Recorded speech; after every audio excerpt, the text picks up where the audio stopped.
in every election since 1896. The top 12 Democratic presidential candidates are at their positions behind the podiums. This is a record number of candidates for a presidential primary debate. So, to accommodate the large group, there are no opening statements tonight. Before we begin, a reminder of the ground rules. You'll each receive 75 seconds to answer questions, 45 seconds for responses and rebuttals, and 15 seconds for clarifications. Please refrain from interrupting your fellow candidates, as that will count against your time.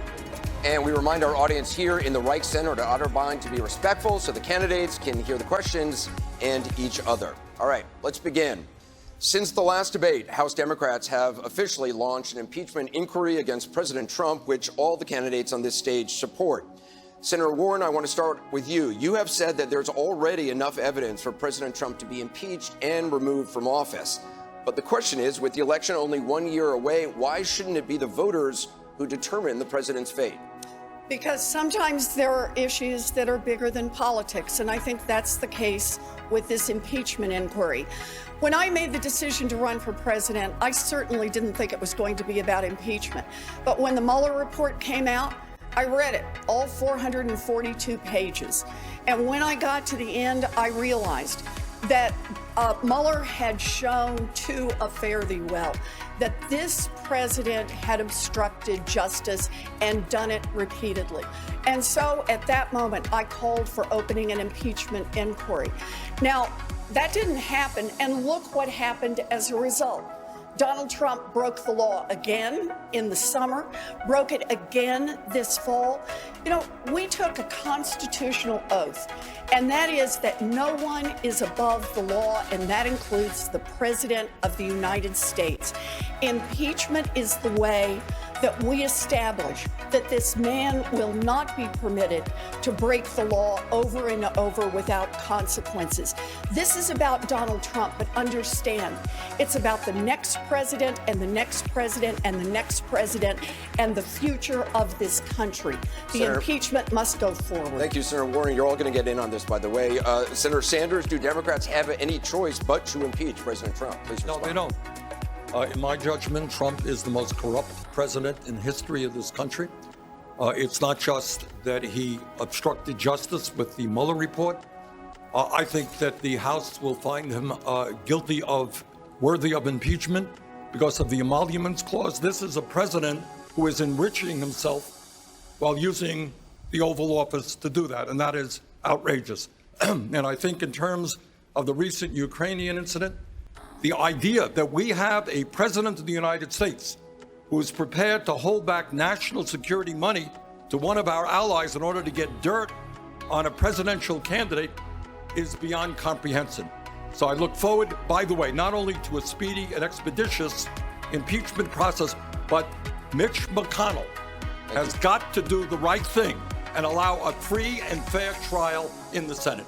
Vice President Biden, during the Clinton impeachment proceedings, you said, and I quote, "The American people don't think that they've made a mistake by electing Bill Clinton, and we in Congress had better be very careful before we upset their decision." With the country now split, have Democrats been careful enough in pursuing the impeachment of President Trump? Yes, they have. I said from the beginning that if, in fact, Trump continued to stonewall, but the Congress is entitled to know about his background, what he did, all the accusations in the Mueller report, if they did that, they would have no choice but to begin an impeachment proceeding, which gives them more power to seek more information. This president, and I agree with Bernie, Senator Sanders, is the most corrupt president in modern history, and I think all of our history. And the fact is that this president of the United States has gone so far as to say, since this latest event, that in fact he will not cooperate in any way at all, will not send any witnesses, will not provide any information, will not do anything to cooperate with the impeachment. They have no choice but to move. Senator Harris, House Speaker Nancy Pelosi has said that members of Congress have to be, in her words, fair to the president and give him a chance to exonerate himself. You've already said that based on everything you've seen, you would vote to remove him from office. Is that being fair to the president? Well, it's just being observant because he has committed crimes in plain sight. I mean, it's shocking, but he told us who he was. Maya Angelou told us years ago Listen to somebody when they tell you who they are the first time. During that election, Donald Trump told us he could shoot somebody on Fifth Avenue and get away with it. And he has consistently, since he won, been selling out the American people. He's been selling out working people. He's been selling out our values. He's been selling out national security. And on this issue with Ukraine, he has been selling out our democracy. Our framers imagined this moment, a moment where we would have a corrupt president. And our framers then rightly designed our system of democracy to say there will be checks and balances. This is one of those moments. And so Congress must act. But the reality of it is that I don't really think this impeachment process is going to take very long, because as a former prosecutor, I know a confession when I see it. And he did it in plain sight. He has given us the evidence, and he tried to cover it up, putting it in that special server. And there's been a clear consciousness of guilt. This will not take very long. Donald Trump needs to be held accountable. He is indeed the most corrupt and unpatriotic president we have ever had. Senator Booker, you have said that President Trump's, quote, moral vandalism disqualifies him from being president. Can you be fair in an impeachment trial? Please respond. So, first of all, we must be fair. We are talking about ongoing proceedings to remove a sitting president for office. This has got to be about patriotism and not partisanship. Look, I share the same sense of urgency of everybody on this stage. I understand the outrage that we all feel, but we have to conduct this process in a way that is honorable, that brings our country together, doesn't rip us apart. Anybody who has criticisms about a process that is making all the facts bare before the American public, that works to build consensus, that's what this nation needs in what is a moral moment and not a political one. So I swore an oath to do my job as a senator, do my duty. This president has violated his, I will do mine. Thank you, Senator Booker. Senator Klobuchar, you have, what do you say to those who fear that impeachment is a distraction from issues that impact people's day-to-day lives, healthcare, the economy, and could backfire on Democrats? We can do two things at once. That's our job. We have a constitutional duty to pursue this impeachment. But we also can stand up for America, because this president has not been putting America in front of his own personal interests. He has not been standing up for the workers of Ohio. He's not been standing up for the farmers in Iowa. And I take this even a step further. You know, when he made that call to the head of Ukraine, he's digging up dirt on an opponent. That's illegal conduct. That's what he was doing. He didn't talk to him about the Russian invasion. He talked to him about that. So I'm still waiting to find out from him how making that call to the head of Ukraine and trying to get him involved in interfering in our election makes America great again. I'd like to hear from him about how leaving the Kurds for slaughter, our allies for slaughter, where Russia then steps in to protect them, how that makes America great again. And I would like to hear from him about how coddling up to Vladimir Putin makes America great again. It doesn't make America great again. It makes Russia great again. And that is what this president has done. So whether it is workers' issues, whether it is farmers' issue, he has put his own private interests, and I will not do that. Thank you, Secretary Castro. Is impeachment a distraction? Not at all. We can walk and chew gum at the same time, and all of us are out there every single day talking about what we're going to do to make sure that more people cross the graduation stage, that more families have great health care, that more folks are put to work in places like Ohio, where Donald Trump has broken his promises, because Ohio, Michigan, and Pennsylvania actually, in the latest jobs data, have lost jobs, not gained them. Not only that, what we have to recognize is that not only did the Mueller report point out 10 different instances where the president obstructed justice or tried to, and he made that call to President Zelensky of the Ukraine, but he is ongoingly, in an ongoing way, violating his oath of office and abusing his power. We have to impeach this president, and the majority of Americans not only support impeachment, they support removal. He should be removed. Mayor Buttigieg, you have said that impeachment should be bipartisan. There's been obviously very little Republican support to date, yet Democrats are proceeding. Is that a mistake? Well, it's a mistake on the part of Republicans who enable a president whose actions are as offensive to their own supposed values as they are to the values that we all share. Look, the president has left the Congress with no choice. And this is not just about holding the president accountable for not just the things emerging in these investigations, but actions that he has confessed to on television. It's also about the presidency itself, because a president 10 years or 100 years from now will look back at this moment and draw the conclusion either that no one is above the law or that a president can get away with anything. But everyone on this stage, by definition, is competing to be a president for after the Trump presidency. Remember, one way or the other, this presidency is going to come to an end. I want you to picture what it's going to be like, what it's actually going to feel like in this country the first day the sun comes up after Donald Trump has been president. It starts out feeling like a happy thought. This particular brand of chaos and corruption will be over, but really think about where we'll be. Vulnerable, even more torn apart by politics than we are right now. And these big issues, from the economy to climate change, have not taken a vacation during the impeachment process. I'm running to be the president who can turn the page and unify a dangerously polarized country while tackling those issues that are going to be just as urgent then as they are now. Thank you, Mr. Mayor. Congresswoman Gabbard, you're the only sitting House member on this stage. How do you respond? If impeachment is driven by these hyper-partisan interests, it will only further divide an already terribly divided country. Unfortunately, this is what we've already seen play out as calls for impeachment really began shortly after Trump won his election. And as unhappy as that may make us as Democrats, he won that election in 2016. The serious issues that have been raised around this phone call that he had with the president of Ukraine and many other things that transpired around that are what caused me to support the inquiry in the House. And I think that it should continue to play its course out, to gather all the information, provide that to the American people, recognizing that that is the only way forward. If the House votes to impeach, the Senate does not vote to remove Donald Trump, he walks out and he feels exonerated, further deepening the divides in this country that we cannot afford. Thank you, Congresswoman. Mr. Sauer, you've been calling for impeachment for 2 years. Does there need to be bipartisan support? Well, Anderson, this is my first time on this stage, so I just want to start by reminding everybody that every candidate here is more decent, more coherent, and more patriotic than the criminal in the White House.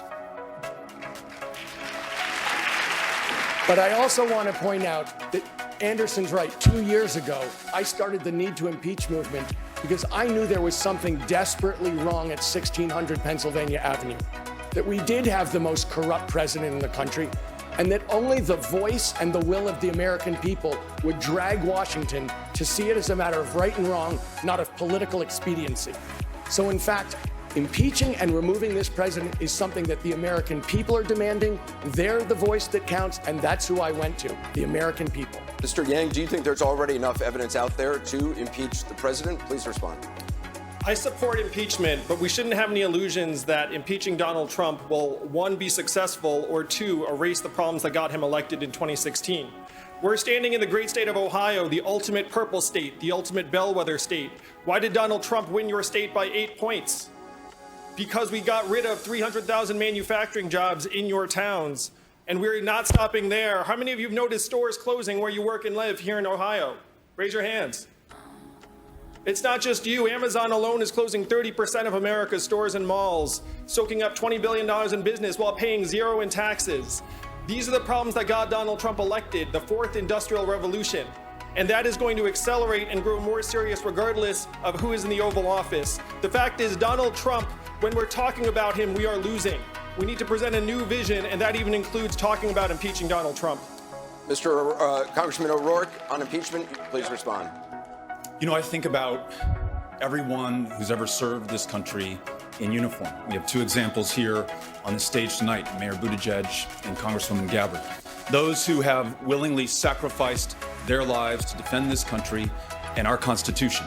We are the inheritors of their service and their sacrifice. And we have a responsibility to be fearless in the face of this president's criminality and his lawlessness. The fact that as a candidate for the highest office in the land, he invited the participation, the invasion of a foreign power in our democracy.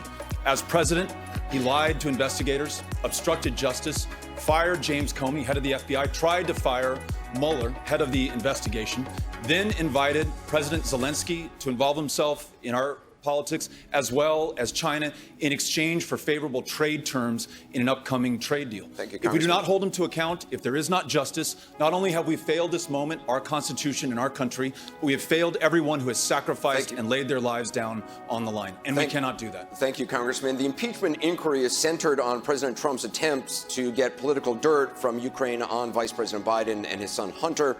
Mr. Vice President, President Trump has falsely accused your son of doing something wrong while serving on a company board in Ukraine.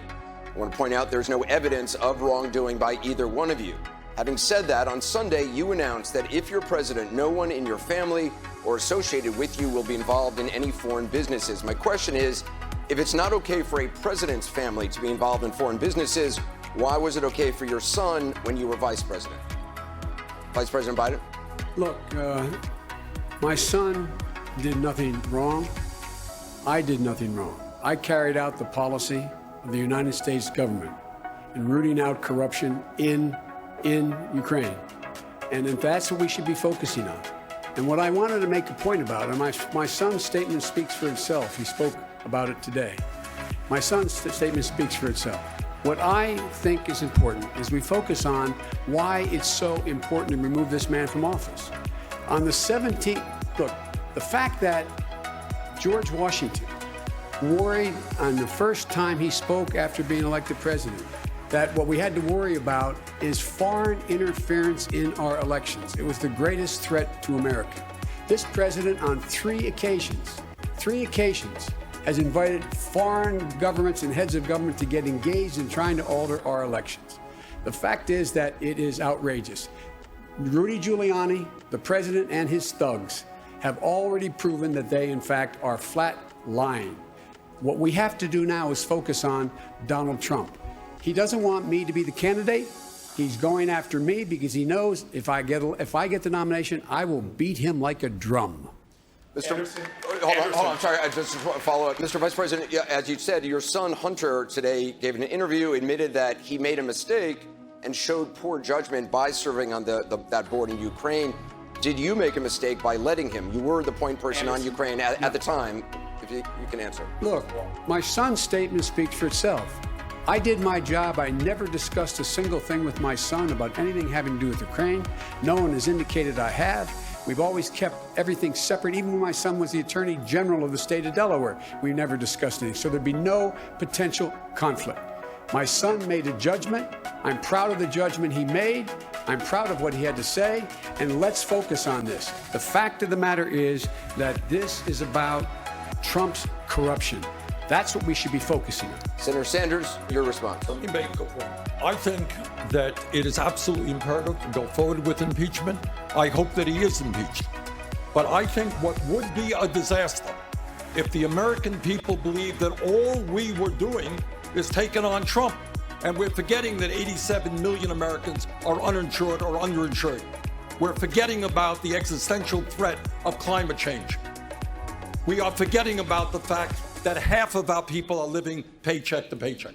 So what we have got to do is end this corruption, set a precedent for future history that says presidents like this cannot behave this way.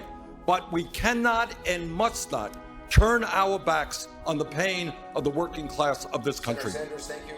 Mark? We want to move now to the economy. Senator Warren, you've proposed some sweeping plans, free public college. Thank you. We're going to keep. Senator Warren. Wrong to move on. Senator.